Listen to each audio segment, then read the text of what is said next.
बिस्मिल्लाहिर्रहमानिर्रहीम। तो आज की इस वीडियो के अंदर हम अमेज़ॉन प्रॉफिट मार्जिन किस तरह कैलकुलेट करते हैं उसको हम आज डिस्कस करेंगे। ज़ाहिर बात है, जब आपने अमेज़ॉन के ऊपर बिज़नेस करना है तो उसके साथ साथ फिर आपको प्रॉफिट मार्जिन कैलकुलेट भी करना होता है कि कितना हम वहाँ पर इन्वेस्टमेंट लगाएं और उसका आरओआई क्या होगा, कितना हमें प्रॉफिट बचेगा, तो किस हिसाब से ये चीज़ें वर्क करेगी। क्योंकि जो भी बिज़नेस करना चाहे, आप ऑनलाइन बिज़नेस करें या आप फिज़िकल बिज़नेस करें, उसके अंदर आपको जो मेन रीज़न है वो प्रॉफिट मार्जिन है कि हमें रिटर्न कितना होगा। तो यहाँ पर एग्जांपल के तौर पर हम एक प्रोडक्ट यहाँ पर लेते हैं। फॉर एग्जाम्पल यहाँ पर मैंने लैपटॉप स्टैंड यहाँ पर एक सर्च किया कीवर्ड्स लिखकर, तो यहाँ पर डिफरेंट रिजल्ट्स आपके सामने शो हो रहे हैं।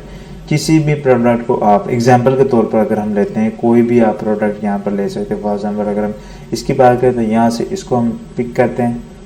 आप यहाँ से भी एसन ले सकते हैं, जैसे डीपी के आगे ये जो सीआर तक है ना, ये इसका एसन। अदरवाइज नीचे आप प्रोडक्ट डिटेल के अंदर भी जाकर यहाँ से भी आप इसका एसन उठा सकते हैं। जैसे ये देखा एसन लिखा हुआ है, इसको हम यहाँ पर कॉपी करते हैं। कॉपी करने के बाद यहाँ पर आपने लिखना होता है अमेज़ॉन FBA रेवेन्यू कैलकुलेटर। उसको आप सर्च करेंगे तो आप लिखेंगे, उसके बाद सारे रिजल्ट आपके सामने शो हो जाएंगे। यहाँ पर आपने जिस मार्केट प्लेस के अंदर आपने करना है ना, उसी मार्केट प्लेस का आपने यहाँ पर रेवेन्यू कैलकुलेट। फॉर एग्जाम्पल अगर हम यूएसए की बात करें तो यहाँ पर amazon.com आ जाए। अगर यूके की बात करेंगे तो यहाँ पर आप लिखेंगे ऊपर यूके, तो फिर .co.uk आ जाएगा। यहाँ पर आप चेक कर सकते हैं। तो इसके ऊपर आप क्लिक करें। अगर हम एग्जाम्पल लेते हैं कि आपने यूके में करना है, तो जैसे आप क्लिक करेंगे तो आपके सामने फिर रेवेन्यू कैलकुलेटर शो हो जाएगा। इसके अंदर आपको सेलर सेंटर की लॉगिन की ज़रूरत नहीं है। यहाँ पर आप कंटिन्यू गेस्ट के तौर पर भी जा सकते हैं, और यहाँ पर आपने जिस भी मार्केट प्लेस के अंदर आपने सर्च करना वो यहाँ पर आप मार्केट प्लेस यहाँ पर सिलेक्ट कर सकते हैं। हमने यहाँ पर यूके में करना, तो यूके को लिखने के बाद यहाँ पर आप SKU के साथ सर्च कर सकते हैं, टाइटल के साथ कर सकते हैं, ISBN के साथ कर सकते हैं, UPC के जरिए कर सकते हैं, EN के जरिए कर सकते हैं, ASIN के जरिए। कोई भी अगर आपके पास है तो वो आप यहाँ पर पुट करने के बाद सर्च कर सकते हैं और वो पर्टिकुलर प्रोडक्ट आपके सामने यहाँ पर शो हो जाएगा। तो यहाँ पर ऐसा हम पुट कर दें। सर्च करने के बाद यहाँ पर आप नीचे स्क्रॉल डाउन करेंगे, जो आपने वहाँ पर प्राइस रखनी होगी वो यहाँ पर आप प्राइस रखेंगे और कोशिश करें कि आप उसकी प्राइस से थोड़ा सा कम रखें। जैसे यहाँ पर $39.09 है, आप यहाँ पर $30 भी कर सकते हैं। जैसे मैं यहाँ पर $30 कर लेता हूँ। तो यहाँ पर अमेज़ॉन आपसे कुछ फीसेस चार्ज करता है। यहाँ पर अमेज़ॉन फीस आ गई। इसके अंदर कौन कौन सी इंक्लूड होती है? रेफरल फ़ी होती है, जो कि अमेज़ॉन का प्लेटफॉर्म यूज़ करते हैं, तो अमेज़ॉन अपने प्लेटफॉर्म के ज़रिए जो भी आपको फ़ी दे रहा है वो।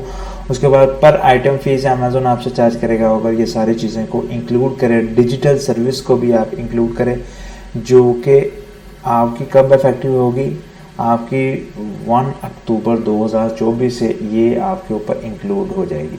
पहले ये नहीं थी, अब ये अमेज़ॉन ने इसको इंक्लूड कर दिया। तो उसके अलावा यहाँ पर फुलफिलमेंट कास्ट आ गई। उसके अंदर भी अमेज़ॉन ने आपको डिटेल के साथ दिखाया कि कौन कौन सी फ़ीस को इंक्लूड करके हमने ये FBA फुलफिलमेंट फ़ीस है, जो कि अमेज़ॉन आपके प्रोडक्ट को पिक करता, पैक करता और कस्टमर तक डिलीवर करता। तो वो ये सारी चीज़ इसमें रैप, बैगिंग, लेबल, स्टेप्स वगैरह सारी चीज़ें इसमें इंक्लूड होती हैं। उसके बाद स्टोरेज कॉस्ट होगी, ये पर मंथ आपकी स्टोरेज कॉस्ट है और उसके हिसाब से ये अमेज़ॉन ये आपसे चार्ज करता है। और ये वेरी करता है कि आप किस मंथ में आप अपने प्रोडक्ट को लॉन्च करते हैं। जनवरी टू सितंबर और प्राइस यहाँ पर आपको देखने को मिलेगी, अक्टूबर से दिसंबर आपको यहाँ पर प्राइस और देखने को मिलेगी। यहाँ पर आप चेक कर सकते हैं। जैसे अगर 0.70 है ना, ये आपकी स्टोरेज फीस जो मंथली है वो यहाँ पर 0.17 है, और अगर अक्टूबर तो दिसंबर करेंगे तो 0.26 हो जाएगी। तो उस हिसाब से भी आपने चेक करना है कि किस मंथ के अंदर आप अपने प्रोडक्ट को लॉन्च करें, किस प्रोडक्ट के अकॉर्डिंग आप यहाँ पर अपने प्रॉफिट मार्जिन को कैलकुलेट करें।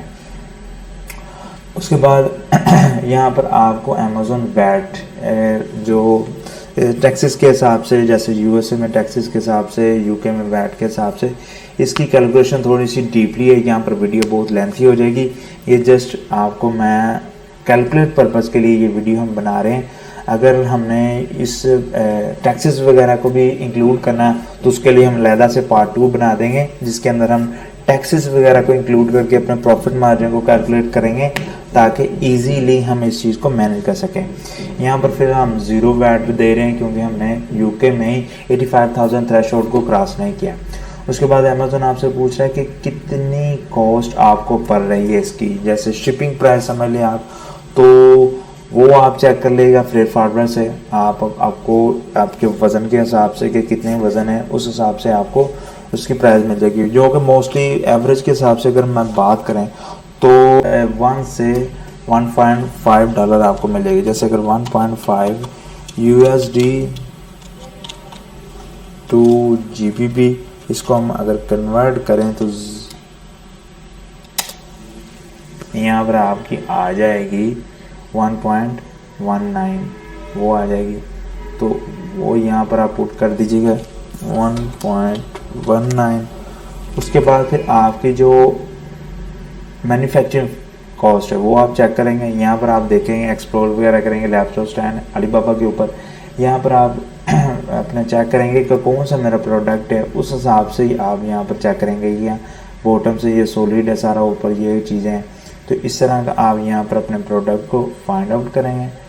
फाइंड आउट करने के बाद उसकी आप प्राइस वहाँ से लेके, फॉर एग्जांपल अगर हम इसकी बात करते हैं जो कि 6.50 डॉलर में आपको मिल रहा है, तो पर यूनिट अगर इसको भी हम कन्वर्ट करें जैसे 6.50 और उसमें आ जाएगा 5.14 पाउंड में आ जाएगा।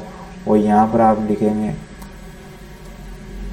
और लिखने के बाद जब आप यहाँ पर चेक करेंगे तो प्रॉफिट मार्जिन आपका जो नेट प्रॉफिट है उस 17.09 यहाँ पर आ जाएगा। और जो कि नेट प्रॉफिट परसेंटेज के अंदर वो आपका 51.80% यहाँ पर आपका नेट प्रॉफिट आ जाएगा यूके मार्केट के अंदर, अगर आप भी ज़ीरो वैट वहाँ पर दे रहे हैं।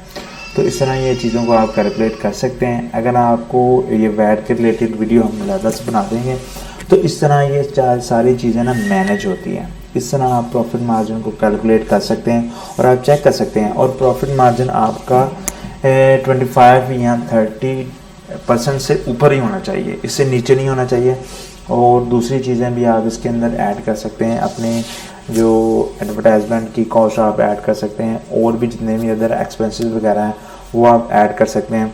आप जो फर्स्ट टाइम आपने चीज़ को पे करना है, फॉर एग्जाम्पल फोटोग्राफी के लिए आपने जस्ट एक दफ़ा पे करना है, उसके अलावा सैम्पल्स वगैरह के लिए, तो ये ऐसी फीसेस है जिसके फर्स्ट टाइम ही आपने देना, और उस चीज़ों को आप इसमें ऐड करें जो कि आपका एक सर्कल चलता रहता है। इन्वेंट्री आपकी री मैन्युफैक्चर होती रहती है, उसके अलावा और भी चीज़ें जो कि आपने टाइम टू टाइम उसको लेते रहना है। तो वो चीज़ें आप अपने प्रॉफिट मार्जिन के अंदर कैलकुलेट करके कर सकते हैं। सिंपली हम इस तरह अपने प्रॉफिट मार्जिन को कैलकुलेट करते हैं। और परसेंटेज के हिसाब से मैं फिर यहाँ पर बता देता हूँ, 25% से लेकर 30% के दरमियान हो तो इनफ है, कम अज़ कम। ज़्यादा हो तो वो तो आपके लिए फिर बेस्ट रहेगा।